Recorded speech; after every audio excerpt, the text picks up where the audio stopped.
has declared war and joined the United Nations. Just what does this mean to the people of the United States and to our fighting allies?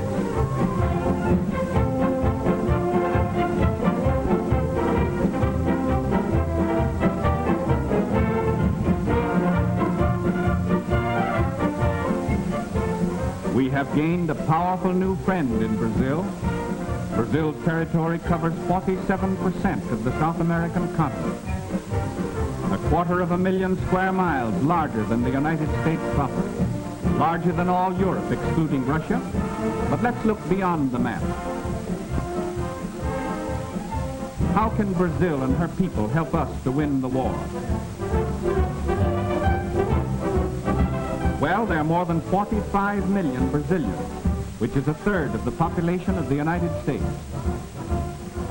We have been friends in times of peace as well as in times of war. Once before, the people of Brazil proved their friendship for the people of the United States in a time of world crisis. That was in 1917.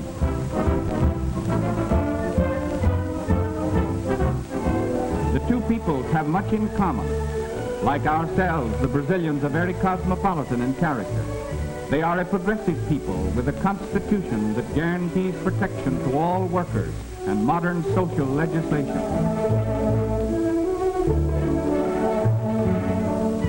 They are a sturdy people, from the gauchos of the great cattle ranches, the workmen on the rich coffee and cotton plantations, and the orange groves of her rich valleys and plains to the city dwellers.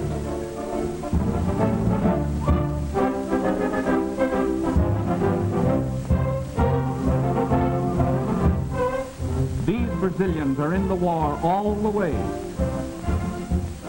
All males between the ages of 18 and 40 are now subject to military duty. An army of 3 million soldiers can be raised without affecting vital industrial activity. Brazil is a land of picturesque and beautiful cities. Its capital is famous throughout the world as a center of culture and the arts. Rio de Janeiro, which means River of January, was named for the month in which it was discovered by a Portuguese explorer in 1531, nearly a century before the landing of the Pilgrim Fathers. Today, Rio is a modern city of more than 2 million population. Its municipal theater is one of the finest opera houses in the world.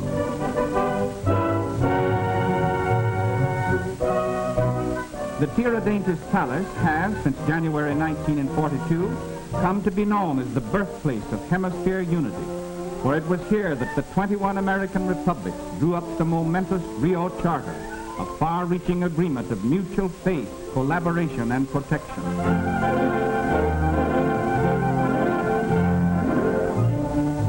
Brazil's merchant fleet is the second largest of the Western Hemisphere, surpassed only by our own. And despite torpedoings by Axis submarines when Brazil was still at peace, these ships will prove invaluable in transporting raw materials to the United States and convoying military equipment to distant theaters of war. Her navy is not large as compared to those of the United States and Great Britain, but it is modern, splendidly officered and manned, and eager for action against our common enemies. These fine ships and fighting men throw the balance of naval power that much further in favor of the United Nations. Already they have seen action against enemy raiders attacking our vitally important South Atlantic supply lines.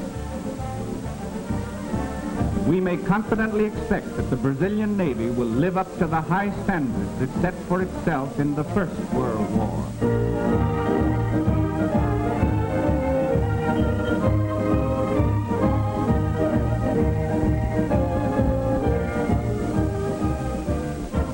Backing up its navy is Brazil's large and rapidly growing air force. These splendid new airfields, through the courtesy of our good neighbor and ally, are now available to our long-range flying fortresses and liberators.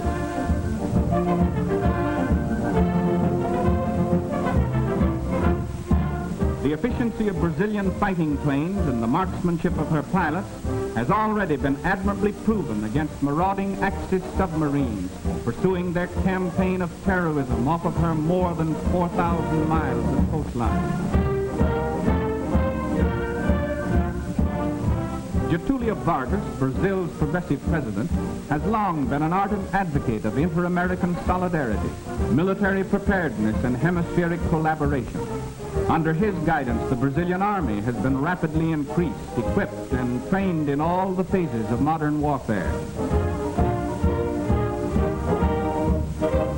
Brazil's total mobilization and training is already well underway toward that 3 million mark. And by the uncompromising public declaration of its president, this army, as our fighting ally, stands ready to make any sacrifice which our collective security may require.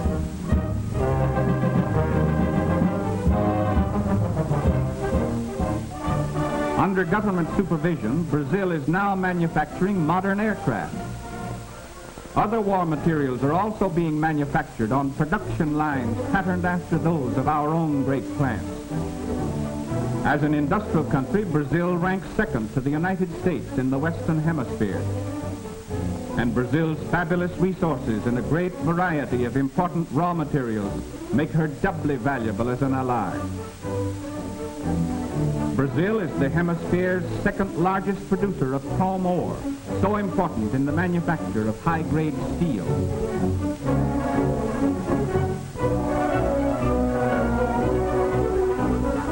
These war factories in the United States use large quantities of Brazilian manganese, highest-grade iron ore, zinc, nickel, and other minerals essential to the manufacture of tanks, machine guns, warships, and other necessities of modern warfare. We need these raw materials to keep our war production plants going all out for victory.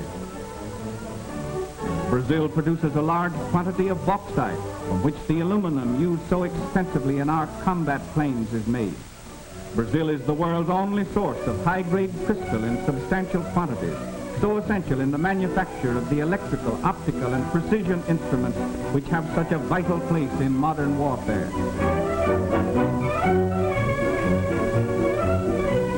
She is also one of the world's largest producers of industrial diamonds, used in cutting the hard metals from which machine tools are made.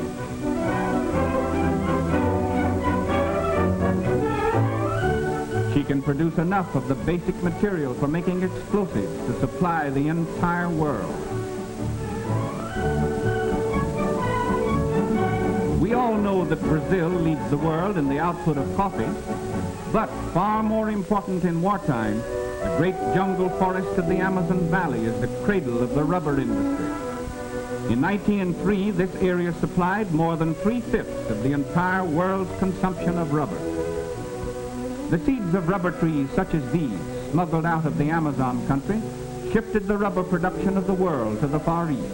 But that supply of this tragically important product is now among the spoils of war in the hands of the Japanese.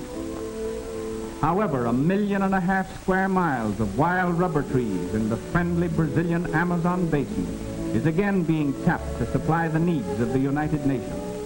Brazil's production of rubber alone may prove to be a decisive factor in winning this war.